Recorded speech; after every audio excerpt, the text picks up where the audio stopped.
Tu sais, j'ai beaucoup réfléchi ces derniers temps, surtout après notre conversation la dernière fois au café. Mais de quoi parles-tu exactement? On dit tellement de choses quand on est ensemble, rafraîchis-moi la mémoire ma copine Rue. Mais bien sûr que tu sais, c'est au sujet de notre foi. J'avoue que pendant qu'on parlait au café la dernière fois, j'avais plein de points d'interrogation concernant mon évolution depuis mon baptême par immersion. Ah oui, tu peux me dire quel genre de questionnement tu as? Je sais qu'on avait déjà prévu de se faire un planning de prière, jusque-là nous n'avons pas encore trouvé du temps, car avec nos cours au lycée et les autres programmes extrascolaires, c'est pas évident, mais on va y arriver. J'ai lu dans le livre d'Hébreux 5 verset 13, c'est dans le Nouveau Testament. Or quiconque en est au lait n'a pas d'expérience de la parole de justice, car il est un enfant. Tu comprends et moi je veux grandir. Je vais en parler un peu avec ma mère qui est depuis dans la foi et voir ce qu'elle en pense. Tu devrais peut-être faire pareil, c'est-à-dire en parler à ta mère aussi. Tu as bien raison en plus voilà le bus qui arrive, faut pas le rater ma copine, à bientôt on se tient au courant. Ok, à plus bisous.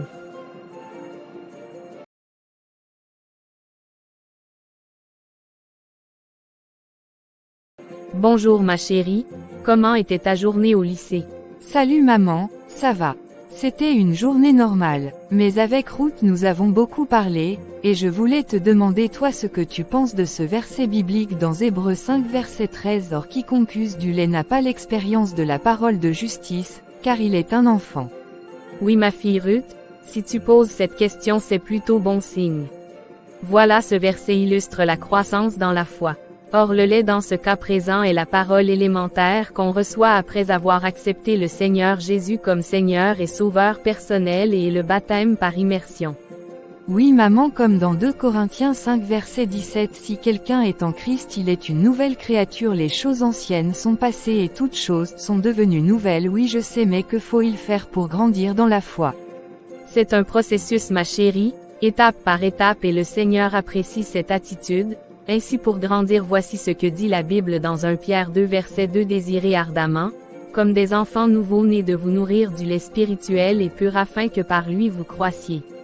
Et aussi dans Romains 12 verset 2, ne vous conformez pas au siècle présent, mais soyez transformés par le renouvellement de l'intelligence afin que vous discerniez quelle est la volonté de Dieu, ce qui est bon agréable et parfait.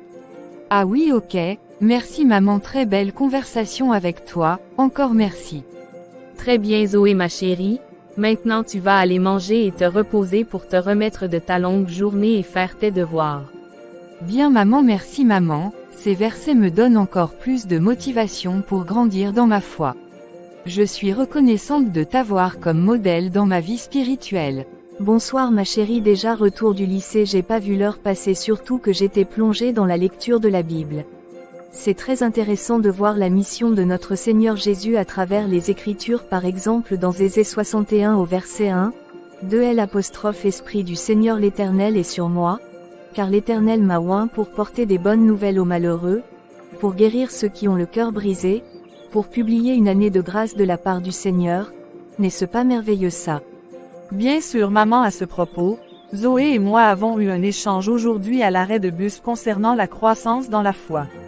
Je ne veux plus manger seulement du lait spirituel comme un bébé, je veux grandir et parler de cet amour que je ressens à l'intérieur de moi à mes copines, car je les aime bien.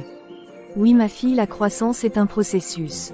Quand tu as reçu le Seigneur Jésus et que tu as pris ton baptême par immersion le Seigneur a fait de toi une nouvelle créature capable maintenant de recevoir sa parole comme c'est écrit dans 2 Corinthiens 5 verset 17 si quelqu'un est en Christ, il est une nouvelle créature les choses anciennes sont passées, voici toutes choses sont devenues nouvelles.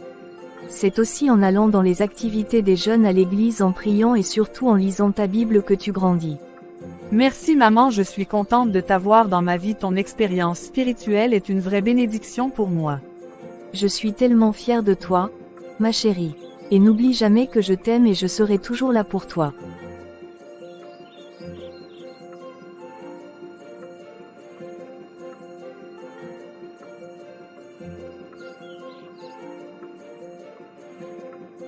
J'ai lu dans la Bible dans le psaume un verset 1 à 2 heureux l'homme qui ne marche pas selon le conseil des méchants, qui ne s'arrête pas sur la voie des pécheurs et qui ne s'assied pas en compagnie de moqueurs, mais qui trouve son plaisir dans la loi de l'Éternel et qui la médite jour et nuit. Je serai contente de parler de ça avec mon amie Zoé. Je vais parler avec mon amie Ruth, ainsi on pourra inviter nos amis à partager les moments d'études bibliques et d'autres animations des jeunes avec nous. Merci Jésus. Bonjour les amis, comme Ruth et son amie Zoé. Si vous voulez accepter Jésus comme votre Seigneur et Sauveur personnel, priez avec moi ainsi. Père Céleste, merci d'avoir envoyé ton Fils pour mourir à la croix pour me sauver de mes péchés. Seigneur, viens dans ma vie dès maintenant et je prie de me guider tout le reste de ma vie au nom de Jésus. Amen. Mes amis, la Bible dit dans Jean 3 verset 16 que Dieu a tant aimé le monde qu'il a donné son Fils Jésus afin que quiconque croit en lui ait la vie éternelle. Merci d'avoir regardé cette vidéo et si elle a plu vous pouvez la partager à vos connaissances et n'oubliez pas de vous abonner. Shalom, je vous aime.